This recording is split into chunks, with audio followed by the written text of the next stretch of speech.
જય દ્વારકાધીશ મિત્રો, હું છું આપનો દોસ્ત દિનેશ વાણ પાલીતાણા થઈને. હાલ તમને બધાને ખબર છે, સિહોર તાલુકાના ટાણા ગામને આંગણે માં ગવત્રીના સંતાનો માટે એમ કહેવાય એક સરસ મજાની ગૌશાળાનું નિર્માણ કરવા જઈ રહ્યો છું. અને હાલ આપણી પાસે 100 કરતા પણ વધારે તરછોડવામાં આવેલા બળદ છે. એની ખૂબ કાળજીપૂર્વક આપણે સેવા કરવી છે. સમગ્ર સેવા જે કઈ છે એ સોશિયલ મીડિયાના માધ્યમથી કરીએ છીએ. પણ આજે ખાસ ધોરાજીથી મારા ખાસ ફ્રેન્ડ અને મિત્ર સંજયભાઈ અને સમગ્ર એમનું ગ્રુપ આવ્યું છે, એટલે કે ધોરાજી ગૌ સેવા ગ્રુપ આપણી ગૌશાળાની મારી પાસે મહેમાન બન્યો છે. એટલે ખૂબ ખૂબ આભાર વ્યક્ત કરું. પણ ખાસ અવશ્ય સંજયભાઈ કહેશે કે સેવા કેમ લાગી અને છેલ્લા કેટલા સમયથી મારા વિડીયો જોવે છે. હું છેલ્લા 1 વર્ષથી દિનેશભાઈના વિડીયો જોઉં છું ઇન્સ્ટાગ્રામમાં. કામ કેમ લાગ્યું?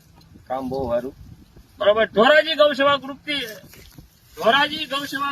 તરફથી રૂપિયા 11,000 નું રોકડું આપણને યોગદાન દેવામાં આવ્યું છે. માં ભગવતી ભગવાન દ્વારકાધીશ મુરલીધર મહારાજ એમને ખૂબ જાદુ દે, જીવનમાં ખૂબ પ્રગતિ કરે, એની કાયાને હંમેશા નિરોગી રાખે એવી 2 હાથ જોડી અને ભગવાનને પ્રાર્થના કરું છું. આ યુવાનો ખૂબ લાંબી આયુષ્ય જીવે અને જીવનમાં ખૂબ પ્રગતિ કરે અને પ્રગતિના શિખરોને પાર કરે એવી હૃદયના ભાવથી શુભકામના પાઠવું છું. જય દ્વારકાધીશ, જય મુરલીધર.